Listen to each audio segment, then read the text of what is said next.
muito cheio. Está ventando e desculpem o barulho. Mas é aqui que começam as escadarias. Vai lá em cima, no famoso Estreito do Lugar.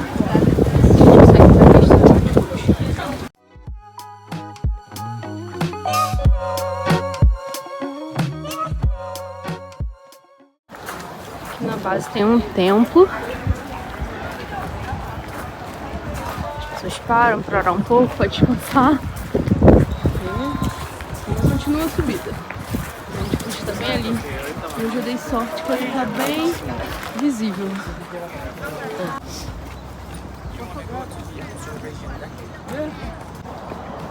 Cheio de sakura aqui ainda.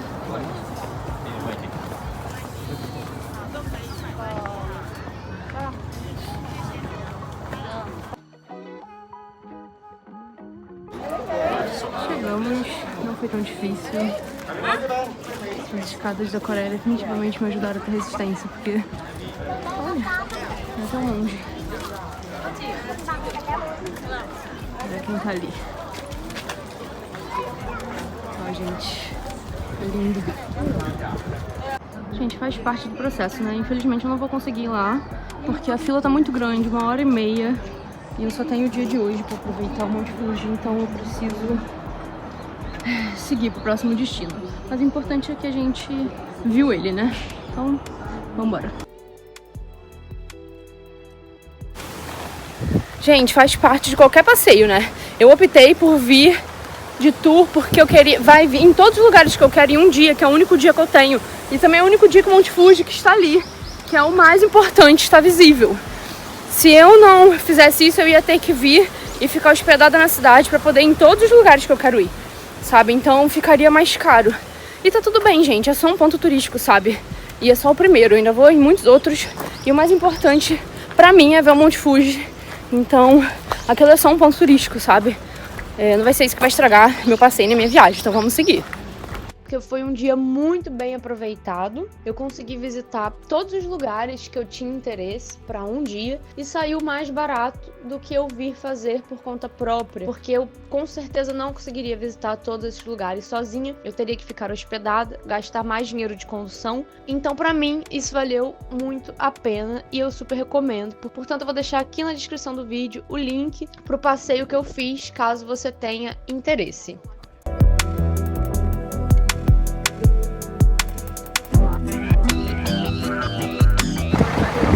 Foto ali, mas a melhor vista tá atrás.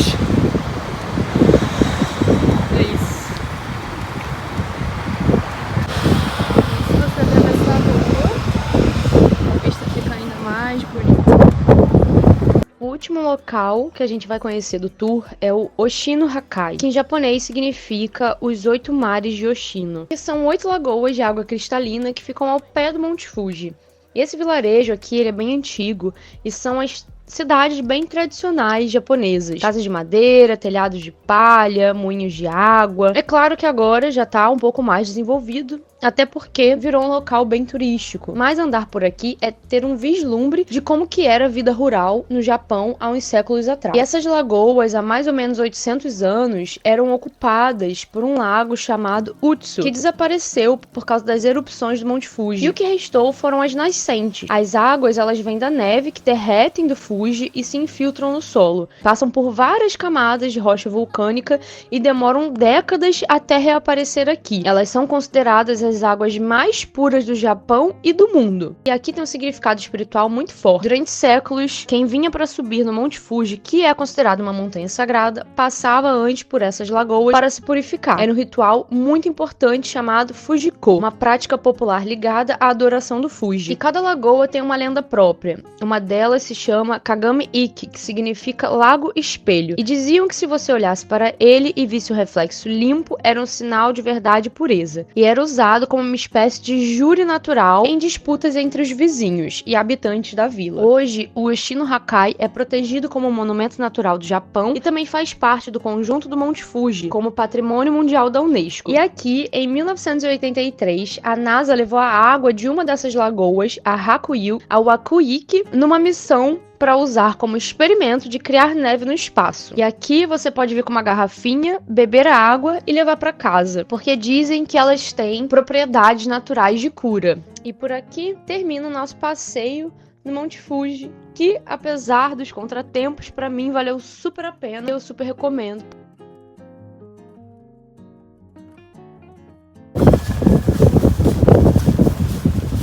Bom dia, Japão!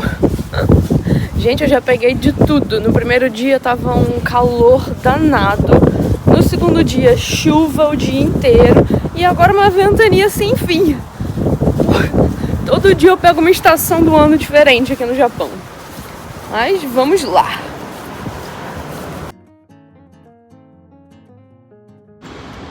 Cheguei aqui em Kappabashi, que é um bairro, é uma rua, né? Mas é um bairro mesmo, porque não é só uma rua específica que vende utensílios de cozinha e você pode encontrar as famosas comidinhas fakes, né? Que muita gente gosta de levar de souvenir, os sushis e tudo mais. E também os hashis, né? Que são os chopsticks, os pauzinhos para você comer. Então aqui tem uma variedade muito grande. E quem quer levar de souvenir também é provavelmente um dos melhores lugares. Os valores também são bem bons. Vou procurar um pra mim e um pra minha mãe.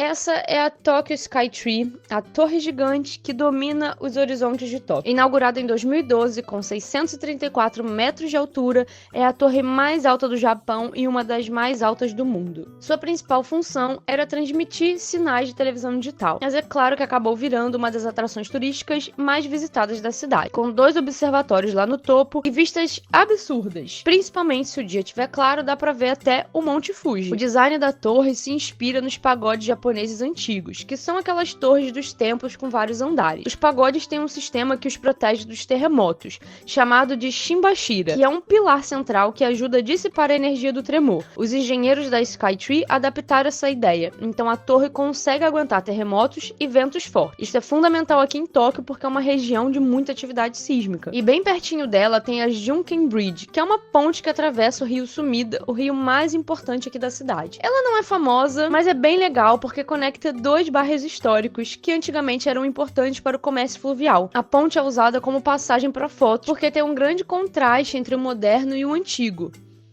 A torre super moderna e tecnológica da Skytree, inspirado com uma tradição japonesa. Um rio que sempre foi e ainda é extremamente importante para o crescimento de Tóquio. E sem falar que em dias que não tem muito vento, fica o reflexo perfeito na torre, bem no centro do rio. Então é um local para tirar foto perfeito com a Skytree.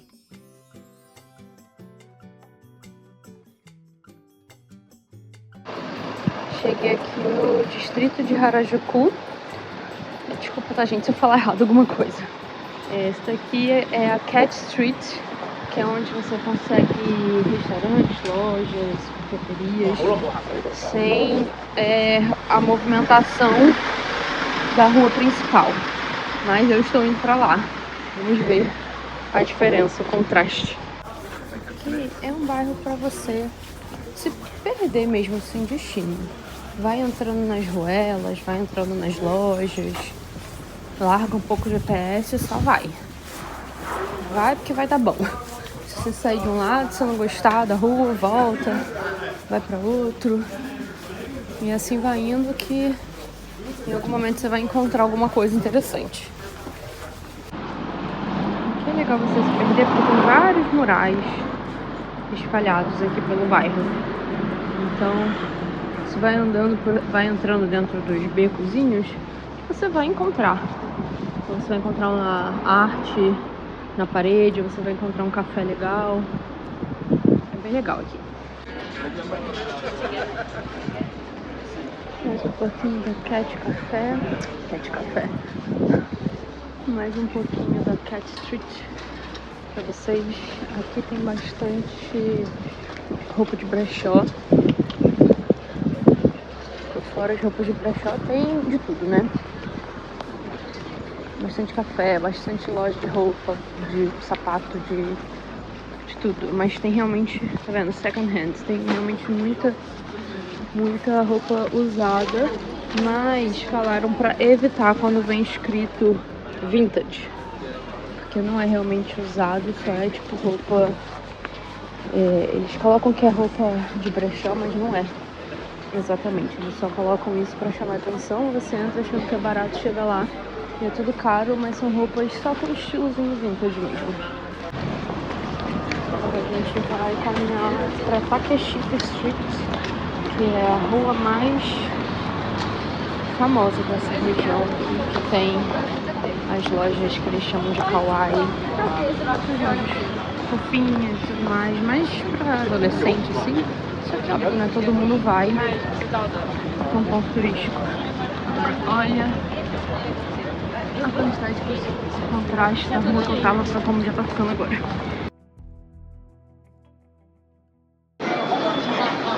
Cheguei na famosa Takeshita Street, e ela é a rua mais conhecida pela moda, assim, mais adolescente, jovem, kawaii. Também tem muita lojinha de brinquedo, de barraquinha de cabaninha de foto, né? Tem muito doce, tem algumas cafeterias, mas a moda aqui de café não é tão famosa quanto na Coreia. Olha o contraste, bem cheio. E aqui também é famoso pelos crepes. Então, se você gosta, aqui é o lugar. Não vai dar nem pra mim o crepe, provavelmente, porque é um barulho de muita gente.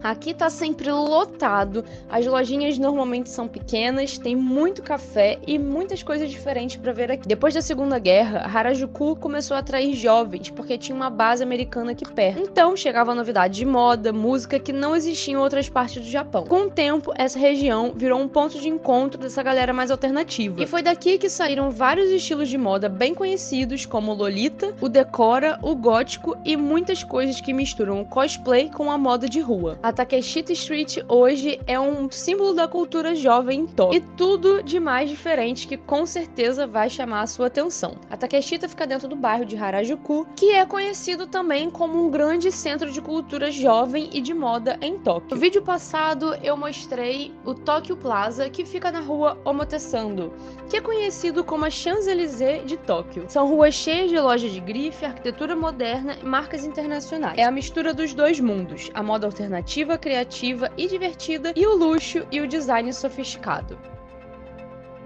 Bom dia, Tóquio. Meu último dia aqui na cidade. Já estou com todas as minhas coisas, porque o check-out no hostel era às 10 e eu vou pegar um ônibus noturno para minha próxima cidade. Então eu vou levar tudo comigo, porque eu tenho o dia inteiro ainda para aproveitar. E eu vou deixar as minhas coisas num locker na estação de Tóquio e buscar à noite para poder pegar meu ônibus. Então vamos aproveitar nosso último dia em Tóquio. Deixei minha mala aqui, minhas malas, né? Custa 700 ienes e dá pra ficar aqui até 24 horas. Não vai ficar isso tudo, né? Mas você pode pagar ou com moeda em nota ou com o cartão de transporte deles. O cartão de transporte, vou aproveitar para falar, é muito fácil. Assim que você chegar aqui, que você chegar no aeroporto, e já coloca, abre a tua wallet ou da Apple ou do Android, da Samsung, tanto faz. Abre a wallet do teu telefone e aí você vai escolher qual cartão você quer. Pode ser qualquer um desses. O Suica, Suica é o mais famoso, ou o Pasmo. E aí você vai colocar dinheiro e você vai usar ele para tudo. Você pode usar ele para pagar coisas na rua, loja de conveniência, em qualquer lugar, no transporte público, qualquer tipo de transporte. Então é bem conveniente e ele serve para pagar tudo. Inclusive eu usei ele para pagar aqui, porque vários lugares não aceitam Apple Pay e só aceita esse tipo de pagamento. Eu gosto de pagar sempre com o meu telefone, para não ficar toda hora tendo que ficar tirando a carteira da bolsa, enfim, o telefone é mais prático. Então, isso aqui também é muito, muito, muito prático. Muito prático mesmo. Então, eu recomendo, assim que vocês chegarem aqui, já baixa e já baixa e coloca. Aqui tem os valores. Aí tem vários tipos de armário, né? Do menorzinho até o maiorzão. E vai de 300 a 900 ienes. Ele é válido aí por 24 horas. E tem até aqui o tamanho, né? Do tamanho da mala pro tamanho o tamanho da mala, né? Desculpa, gente, eu me perco às vezes. O tamanho da mala pro tamanho do armário. Os armários são bem grandões, cabe uma mala daquela de 23, 32 quilos tranquilamente.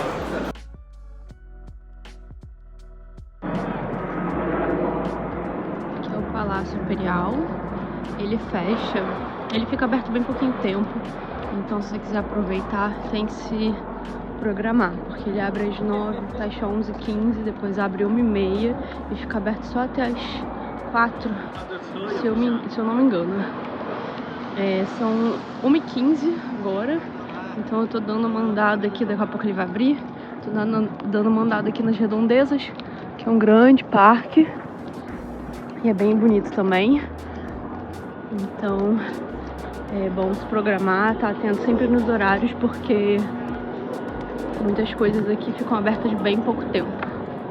A história desse lugar aqui começa no século XV com a construção do castelo de Edo, residência dos poderosos shoguns Tokugawa. Os shoguns eram líderes militares que governavam o Japão de forma centralizada durante o período Edo, que foi de 1603 até 1868. O mais famoso deles é o Tokugawa Ieyasu, que após vencer a batalha de Sekigahara em 1600, estabeleceu um governo militar que durou mais de 250 anos. Esse período foi marcado por uma estabilidade e crescimento econômico, além da política de isolamento do resto do mundo, conhecido como Sakuku. O castelo de Edo era o maior castelo do Japão e servia como sede do governo Tokugawa. Após a restauração Meiji, em 1868, que restaurou o poder imperial, o castelo foi transformado num palácio imperial, que é esse que vemos hoje. Gente, falei besteira, porque são 11h15, não 1h15. Acabou de fechar o museu. O palácio, na verdade. Então eu vou tentar ir no outro portão que tá aberto para visitar o jardim. Vai ser o que vai dar para fazer, porque eu não vou ter tempo de ficar aqui 2 horas esperando ele abrir para poder visitar o palácio, mas eu vou tentar ver ele pelo menos de fora, pelo menos os jardins, né?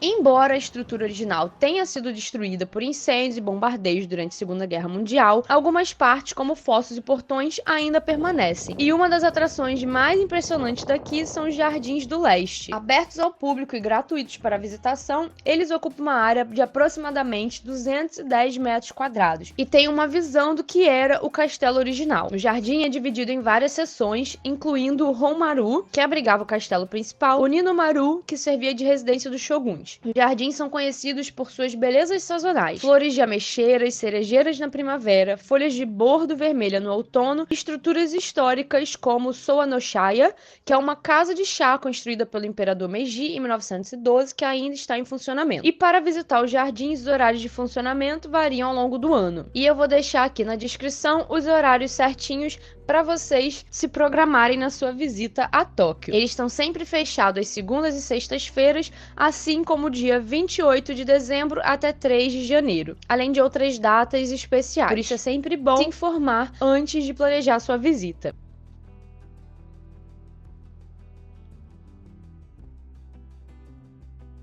Esse aqui é o Santuário de Meiji. E logo na entrada a gente se depara com um torii gigante, que é um portão feito de madeira cipestre, que é uma madeira de mais de 1600 anos. Ele tem um significado super profundo. No shintoísmo, que é a religião tradicional do Japão, a torii é a marca de transição do mundo comum para um espaço sagrado. E esse daqui é um dos maiores do Japão, com 12 metros de altura. E logo que a gente passa, a gente vai notar uma coisa super interessante, que são 2 paredes enormes. Do lado direito, barris de saquê, uma bebida tradicional japonesa, e do lado esquerdo, barris de vinho. Os barris são doações anuais de produtores de saquê de todo o Japão. É uma forma de honrar os deuses e o imperador Meiji e a imperatriz Shoken. O saquê é muito usado em rituais de purificação e festivais shintoístas. Há uma conexão super forte entre a bebida e a espiritualidade e cultura japonesa. É super comum ver barris de saquê nos templos do Japão. Porém, o que não é comum é ver barris de vinho. São vinhos ocidentais e muitos deles da região de Borgonha, na França. Então a gente se pergunta, o que o barril de vinho tá fazendo num santuário shintoísta no Japão? E a resposta é muito simples. A Era Meiji foi uma das eras mais importantes para o Japão. Era o momento em que o país estava se abrindo para o mundo depois de séculos de isolamento. O imperador Meiji foi fundamental para essa abertura e a presença desses barris simbolizam essa nova fase, a construção de relações internacionais. Passando por tudo isso, a gente finalmente chega no coração do santuário, que é um lugar dedicado aos espíritos do imperador e da imperatriz. Eles foram figuras centrais na história do Japão, responsáveis pela restauração Meiji e, como eu expliquei, era um período de modernização e abertura do país para o Ocidente, depois de mais de 200 anos de isolamento. Foi ele quem trouxe o Japão para a Era Moderna e por isso ele é tão reverenciado até os dias de hoje. O santuário foi construído em 1920, após alguns anos da morte do imperador, como forma de homenagear a sua importância. A construção original foi destruída durante a Segunda Guerra Mundial e reconstruída com a ajuda de doações públicas, mostrando quanto era significativo para o povo japonês. E aqui tem uma energia bem diferente, porque contrasta muito a paz que a gente encontra aqui dentro com a agitação que Tóquio tem lá fora. Aqui é um local onde as pessoas vêm orar, fazer oferendas e se conectar com a espiritualidade. É muito comum também ver casamentos shintoístas acontecendo aqui. Eu saí pela floresta, que cerca todo o santuário. Ela não é uma floresta qualquer, ela também é um símbolo vivo da união e da esperança do povo japonês. Tem aqui mais de 120 mil árvores que foram doadas por pessoas de toda parte do Japão e até de outros países. Eles não só doaram, como também ajudaram a plantar, tudo de forma voluntária, na época da reconstrução do santuário. O Japão estava se abrindo para o mundo depois de séculos de isolamento, e essa festa representa exatamente isso, a modernização e a unificação do país, assim como a forma do país demonstrar gratidão ao imperador e à imperatriz. Aqui, a natureza e a história se encontram de uma forma linda. É um lugar para refletir, se conectar e sentir a força de um povo que se uniu para reconstruir algo tão grandioso. Por isso eu recomendo vocês saírem do templo por aqui, porque depois de conhecer toda essa história e passar por momentos de reflexão e paz espiritual no templo, vocês aqui finalizam com chave de ouro, se conectando com a história e com a natureza.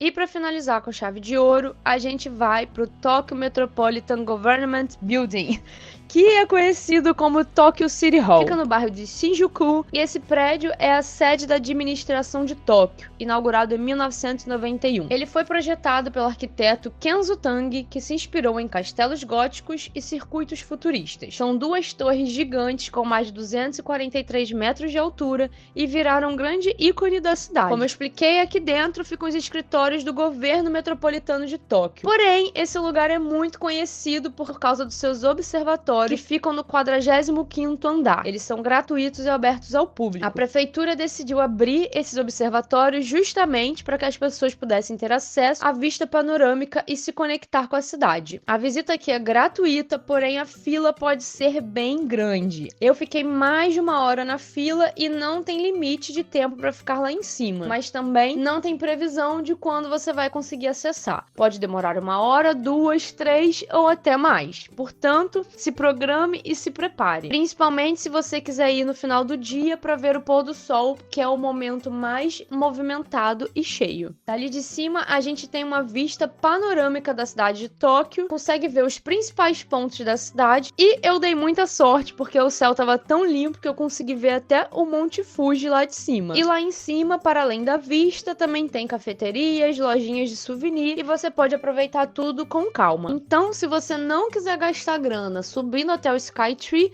eu recomendo vir até esse prédio para poder conseguir ter uma vista panorâmica da cidade. Apesar dele ser um pouquinho mais baixo, numa localização diferente, vale super a pena para economizar um dinheiro e ter uma vista espetacular de Tóquio. Então é isso, pessoal. Por aqui acaba a nossa jornada por Tóquio. Espero que vocês tenham curtido acompanhar comigo cada lugar. Agora eu vou pegar um ônibus noturno, como eu falei, para minha próxima cidade e mal posso esperar para mostrar tudo para vocês. Obrigada por assistir e nos vemos no próximo vídeo. Tchau, tchau!